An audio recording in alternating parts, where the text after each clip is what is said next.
My name is Hannah Card, and this is my final project for History of World 320, the history of Africa. My chosen nation throughout the year for our blog post and also for this final project is the nation of South Africa. It has particular importance to me because last summer I actually spent 6 weeks living in Johannesburg area, caring for orphans and working with an orphanage, and I'm actually returning there this summer as well. So it's a very important part of my life, and I get to see a lot of the things that I got to share in the blog and that I'll share in this post firsthand, and just really to experience some of the cultural diversity and some of the struggles that I got to share personal stories with people who have really been through some of the stuff I get to talk about and how they'd overcome it. So I'm going to talk a little bit about the apartheid.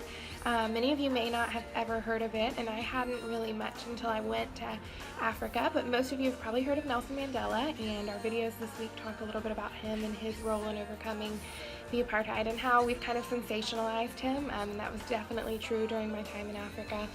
But I believe that the nation of South Africa has an incredible resource pool, and that has allowed them to be able to overcome the great struggles of the apartheid that they've been able to overcome because of their abundance of natural resources and their international and national trade, along with their thriving religious community and just the unification of the country after the apartheid. They have begun to heal. They're still very much in the process. But so first we're going to talk about the apartheid a little bit to give you a little bit of background. In 1948, South Africa started to enter what would be one of the most atrocious periods of their history. It mirrors a lot of the Civil War in America. It was a racial and cultural divide.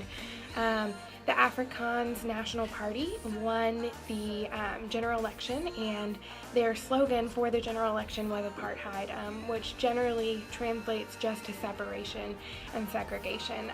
They wanted to not only separate South Africa from the whites and the non-whites from each other, but also to separate the non-whites even further and divide the black South Africans among their tribal lines.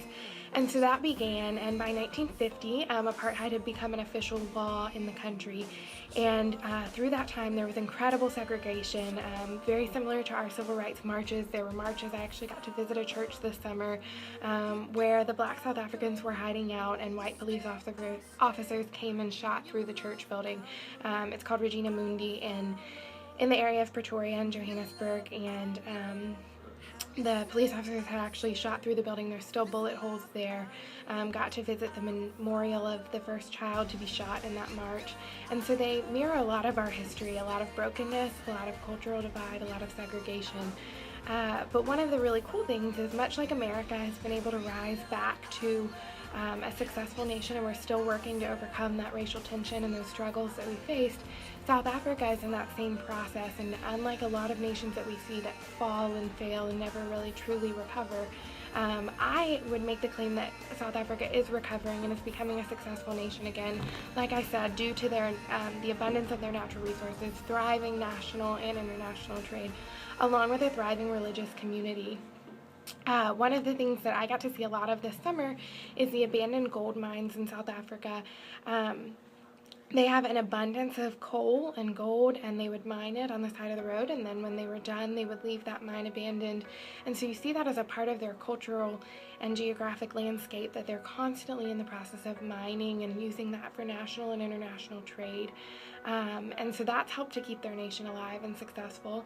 And further, they have a very varied geographic landscape. A lot of people think that there's all desert or all Mediterranean or all what we see in Lion King, and that's not true. There's quite a difference in the areas of, from just where I lived in Johannesburg. I lived in the middle of the city and right on the top of a hill. A lot of people think most of Africa is flat. There were definitely mountains. And then going down to Cape Town, it's more a Mediterranean area. So the features of their geography have helped them to be successful as well.